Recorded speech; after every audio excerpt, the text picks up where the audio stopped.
अस्सलाम वालेकुम। इरफान खान साहब है मेरे साथ। पाकिस्तानी सियासी सूरत हाल और जो आलमी खबरें उनसे खबरों पे तबसरा लेंगे। जी अस्सलाम वालेकुम। शाम। खान साहब ये बताइएगा कि पाकिस्तान में जो सियासतदान हैं वो भी आजकल हिलजुल कर रहे हैं और जो अदालत है फैजाबाद धरना फिर उसके ऊपर हेयरिंग हुई है।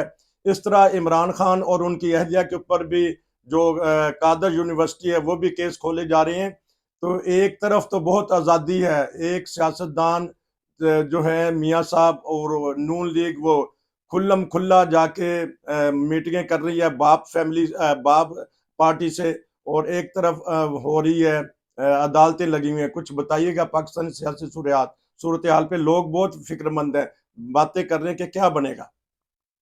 देखें, हर तरफ जो है ना, वो हर कोई अपना अपना काम कर रहा है। अगर मियाँ साहब आजाद हैं तो वो अदालतों से क्लियर होने के बाद किसी कोई एक मुकदमा उन पर खत्म नहीं हुआ और वो अपनी सियासी एक्टिविटीज उन्होंने शुरू कर दी हुई है।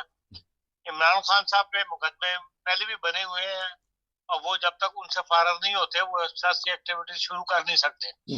और सियासी एक्टिविटीज उनके शुरू करने का मैदान जो है वो अब नजर नहीं आता, क्योंकि जो उनके साथी थे, इनके साथ वो इंतखाबी मुहिम चलाते थे, वो सब उनसे अलहदा हो चुके हैं। तमाम खर्चा इंतखाबी मुहिम का ये जहांगीर तरीन पार्टी और वो हलीम अलीम साहब और वो मून आन चौधरी, ये सारे अलहदा इस्तेकामी पाकिस्तान पार्टी बना चुके हैं। एक सीनियर लोगों में एक असद उमर उनके साथ था, रह गया था, वो भी पीछे हट गया हुआ है। और फवाद चौधरी वगैरह तो सारे पहले ही पीछे हट गए हुए हैं। इसलिए अब उनकी सियासत में कोई ऐसी जान नहीं है कि वो सियासी मैदान सजा सके। बाकी जो उन पर मुकदमे कायम है वो अदालतों के अंदर है। जब वो अदालतें उनको फ्री कर देंगी, अगर तो वाकई बेगुनाह है तो यकीनन फ्री हो जाएंगे, इसमें कोई ऐसी बात नहीं है। असल झगड़ा तो ये है, जो काबिल अफसोस बात पाकिस्तान के इन हालात के अंदर ये है कि भाई सेनेट ने जो करारदाद पास की है कल, जिसमें और ऐसे वक्त में बाहर एक तो वो एजेंडे पे करारदाद थी नहीं, और फिर जब सिर्फ हाउस में 12 आदमी बैठे हुए थे एक प्लान के तहत, और उसके अंदर उन्होंने सुप्रीम कोर्ट के फैसले को जो है वो उड़ा के रख दिया। उनका जी हमारी पार्लियामेंट के मामला में मुदाखलत है, सुप्रीम कोर्ट का ये फैसला, जबकि 5 का पैनल था कोर्ट, जो 5 जजों ने मुश्तरका फैसला किया था कि भाई सिविलियंस जो है उनको अभी अदालतों में पेश नहीं किया जा सकता। उसके ऊपर अभी तक तो सबने अप्रिशिएट किया था, लेकिन ये फिर जब लोग जो है वो स्टैब्लिशमेंट के हाथों में बिक के, जो स्टैब्लिशमेंट के कहने पर आकर उन्होंने ये करारदाद पास करवाई है, जो सिर्फ 12 अफराद को मुश्तमिल है। वो नेक्स्ट डे उसके ऊपर काफी लेदे हुई है सेनेट के अंदर भी, सियासी पार्टी के नुमाइंदगान ने उसके खिलाफ तकरीरें की हैं, लेकिन इसकी जरूरत क्या थी। अब ये सियासतदान ही है जो खुद मिलिट्री के आगे, इस्टेब्लिशमेंट के आगे बिक जाते हैं और फिर बाद में शिकवे करते हैं कि जी ये इस्टेब्लिशमेंट जो है वो हमें काम नहीं कर रही और इस्टेब्लिशमेंट जो है उसी की मर्जी चलती है।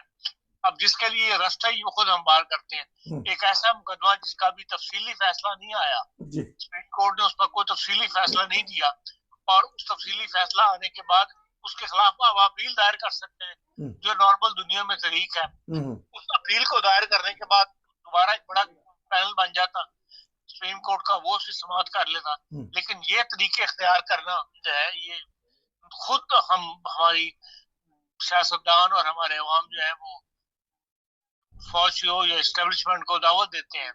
अभी आप देखें गन्ने की कीमत में झगड़ा चल रहा था, अब वो तय हुई है गन्ने की कीमत, उसके ऊपर जो इश्तेहार शायद किए जा रहे हैं अखबारों के अंदर, उनके अंदर भी जो है वो जनरल साहब की तस्वीर साथ लगाई जा रही है। गन्ने की कीमत का क्या ताल्लुक है मिलिट्री एस्टेब्लिशमेंट के साथ, उनके मजमून के साथ तस्वीरें साथ लगाना, ये खुद हमारी तरफ से उनको अप्रिशिएट किया जाता है कि आपके बगैर हमारा गुजारा नहीं है। तो फिर जब वो यही बात कहते हैं कि यार मामला हमारे बगैर बात नहीं चलती आप लोगों की, तो फिर हम लोग बुरा मनाते हैं। तो इस किस्म के मामला जो है वो अभी तक पाकिस्तान में इसी के दौरान, अब जब इलेक्शन होंगे तो फिर जब हर तरफ से ये हर शोबा जिंदगी में बुलाया जा रहा होगा एस्टेब्लिशमेंट को, तो फिर सियासत में भी एस्टेब्लिशमेंट दखल देगी, इंतखाबात में एस्टेब्लिशमेंट की दखल जो है वो सामने नजर आ जाएगा। अच्छा, तो हम ये खुद ऐसे रास्ते जो है वो हम पार करते हैं। फिर दूसरा बड़ा एक पाकिस्तान के लिहाज से आपने बात की है, तो एक बड़ा आपने सोच भी करना चाहिए एक फिक्रमंद वाला मामला है कि भाई जो गैस पाइपलाइन थी ईरान और पाकिस्तान के दरमियान जी, अब हालात ऐसे हैं कि हर मुसलमान मुल्क को आपस में इख्तिलाफ खत्म करके एक साथ हर सोच के साथ आगे बढ़ना, लेकिन ऐसे हालात में गैस पाइपलाइन थी उनका 18 अरब डॉलर का जुर्माना जो है वो पाकिस्तान को अदा करना पड़ रहा है, जो ईरान जो है वो आलमी अदालत इंसाफ में जा रहा है जी। अब पाकिस्तान का एक वफद गया तो है उनको मनाने के लिए, कभी आप अभी ये रोक लें, अभी से इतनी हालात नहीं है कि हम इतना बड़ा जुर्माना दे सके जी। अब ये जो गैस पाइपलाइन का प्रोजेक्ट था ये 2014 में कंप्लीट होना था जी। और इसके लिए ईरान ने कब से कंप्लीट कर दिया हुआ है, पाकिस्तान ने ये कहा था हमारे पास पैसे नहीं है, तो ईरान ने ये ऑफर दी थी कि हम बना देते हैं आपको जी गैस पाइपलाइन, लेकिन क्योंकि अमेरिका के प्रेशर में आके पाकिस्तान ने इसको डिले कर रहा था तो पाकिस्तान ने उनको बनाने की इजाजत नहीं दी जी। और 1 जनवरी 2015 से इस पर गैस जो है वो जारी हो जानी जरूरी थी जी। और उस वक्त पाकिस्तान ने इनके साथ वायदा कर लिया कि हम करेंगे, अगर हमने ना किया तो हम 18 अरब डॉलर जो है वो जुर्माना देंगे।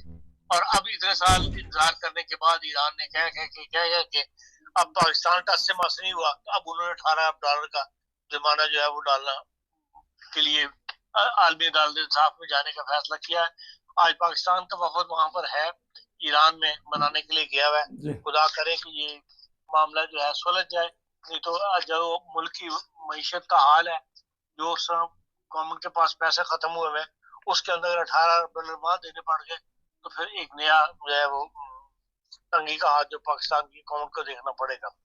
तो जो आपने एक मैं थोड़ा सवाल करूं, अभी आपने तबसरा किया तो जिस तरह आपने कहा कि सेनेट में जल्दी से पास कर ली गई, लेकिन हमारी अदालतें भी तो एस्टेब्लिशमेंट को छेड़ती हैं ना, वो हमारे जो रिटायर जनरल हैं उनको सामने लाने की कोशिश कर रही हैं, तो कुछ ना कुछ तो फिर वहाँ खिचड़ी पकेगी ना इस मामले में। अदालत ने किसी को कॉल नहीं किया।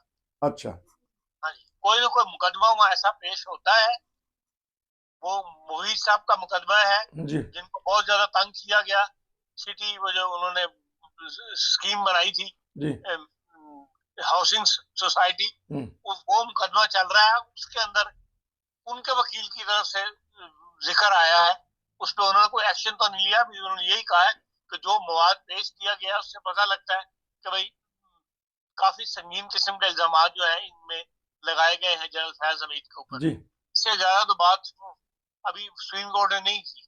मुकदमा जो आगे बढ़ेगा उसमें और लोग जो इन्वॉल्व हो रहे हैं, जिन जिन की इन्वॉल्वमेंट सामने आती जाएगी उनको सुप्रीम कोर्ट बुलाती जाएगी खुद ब खुद, वो तो मुकदमे की नौयत पर डिपेंड करता है ना।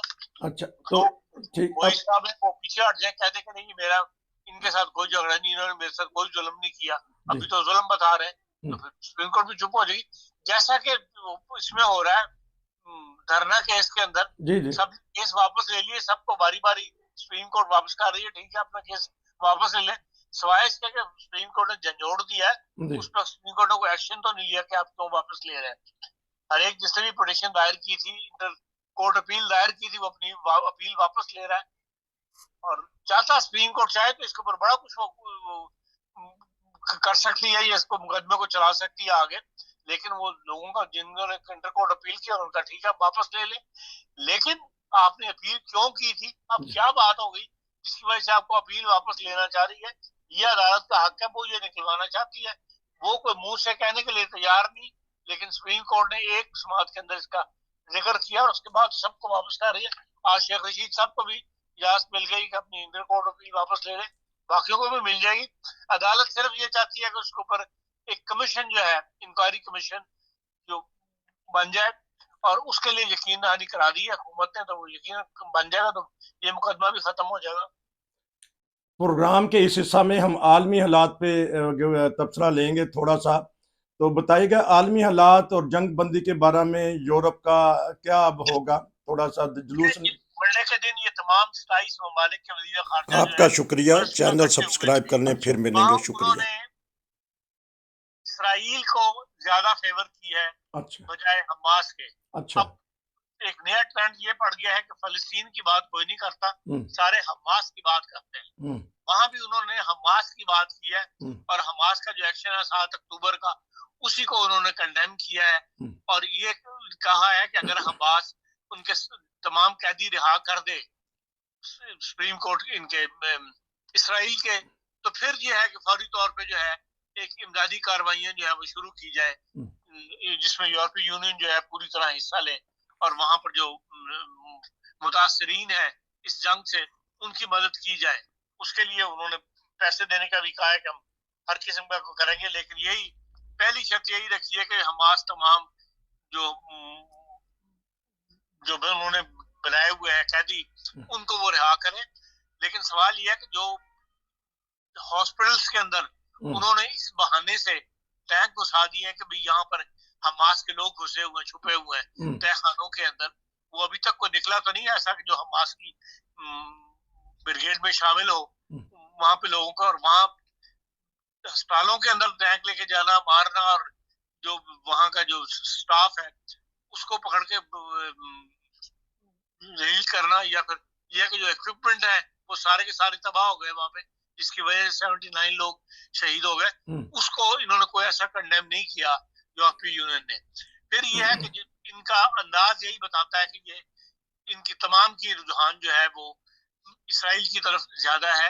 अब जर्मनी ने इन हालात के अंदर, जबकि हर तरफ जंग के शोले भड़क रहे हैं, दुनिया मर रही है, इसराइल पे असला सप्लाई करने की पाबंदी उठा ली है। अच्छा।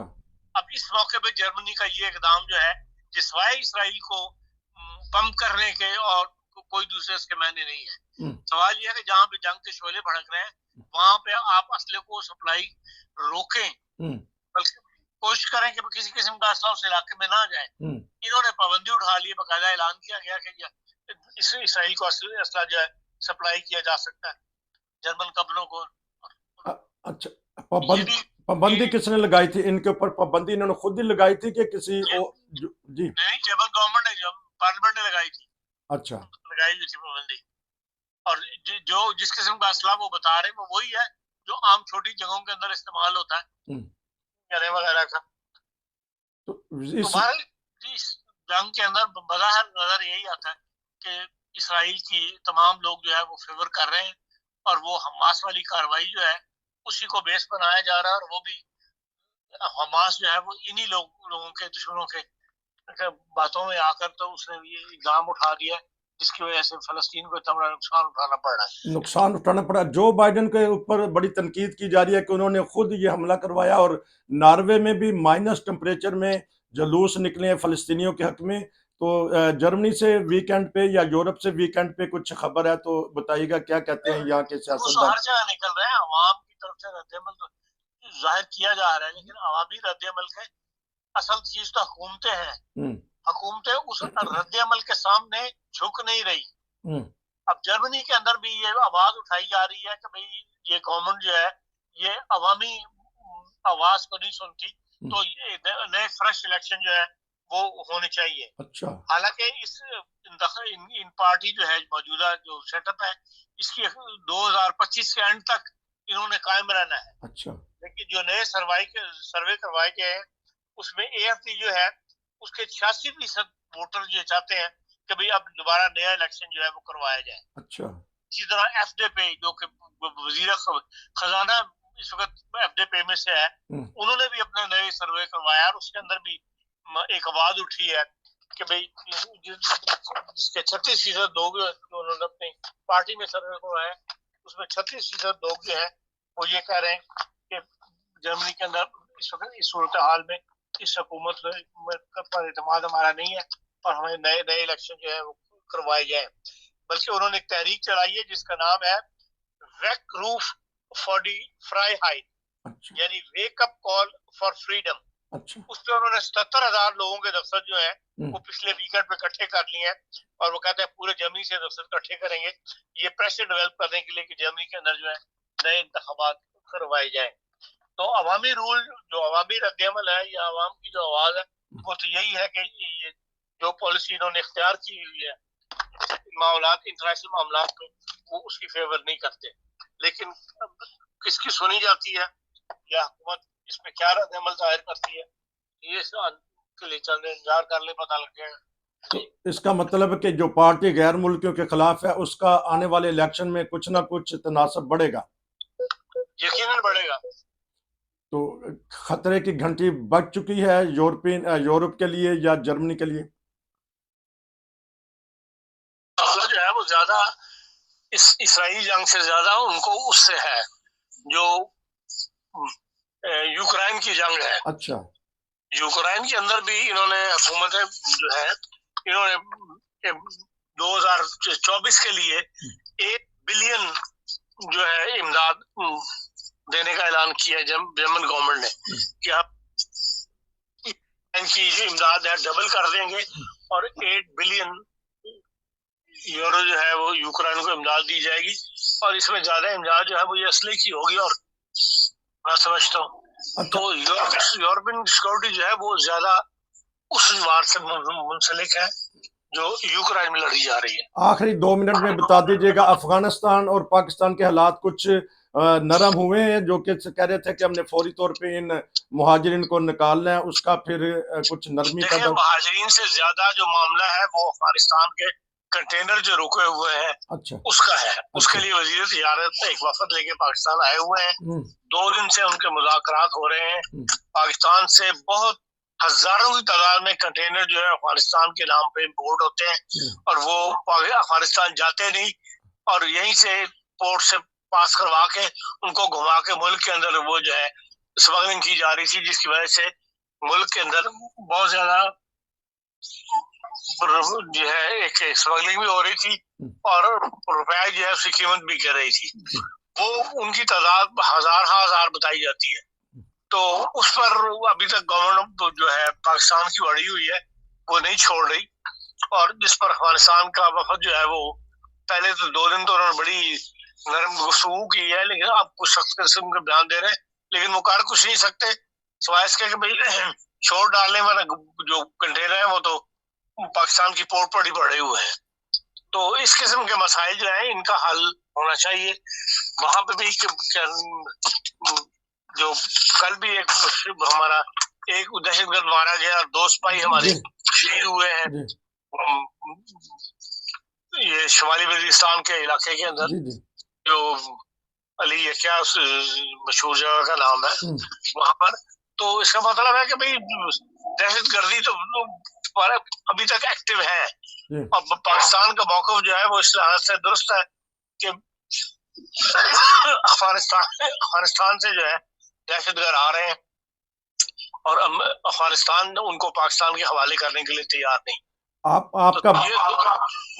आपका बहुत शुक्रिया, आपने बहुत ही कीमती वक्त में से हमें तबसरा दिया। नाजरीन, ये थे हमारे इरफान खान साहब, बता रहे थे पाकिस्तान की सियासी सूरत हाल पे। शुरू में उन्होंने गुफ्तगू की, बताया कि क्या क्या सियासी हालात बदल रहे हैं। इमरान खान साहब को पकड़ा हुआ है मुकदमात में, और नून लीग मियां नवाज शरीफ साहब जाकर बलोचिस्तान मुज़ाकरात कर रहे हैं, और उन्होंने अदालती जो हैं वो बताया। और एक बहुत ही ज़बरदस्त किस्म की इन्होंने बात बताई है कि जो सेनेट में एक करारदाद मंजूर हुई है कि मिलिट्री कोर्ट में दोबारा मुकदमात सुनने चाहिए इन दहशत गर्दों को, क्योंकि शहदा की फैमिली सामने आ गई थी कि सुप्रीम कोर्ट फैसला वापस ले। और आखिर में जो इन्होंने बताया है कि अफगानिस्तान और पाकिस्तान के हालात, और एक दफ़ा एक प्रोग्राम में इन्होंने कहा था कि बराबर है रेशो, जितने दहशतगर्द मरते हैं उतने ही वो शहीद भी कर देते हैं हमारे। और ये देखते हैं कि मामला कहाँ तक चलेगा। नाजरीन, हमारी कोशिश होती है कि आपको जो उनसे मुल्की और आलमी खबरें हैं उसके ऊपर बेहतरीन तबसरा दिया जाए। अगर आप भी हमारी टीम का हिस्सा बनना चाहते हैं तो हमारे व्हाट्सएप पे मैसेज कीजिए। हम व्हाट्सएप नंबर दोस्तों को दे देते होते हैं, उस पर मैसेज कीजिए, हम आपकी आवाज़ पूरी दुनिया में फैलाएंगे। ये थे आज की खबरें और उसके ऊपर तबसरा। 2 प्रोग्राम है, 2 हिस्सों में देखिएगा। यूट्यूब पे हो सकता है हम इकट्ठा लगा दें। नसीर को इजाज़त दीजिए। अस्सलाम वालेकुम।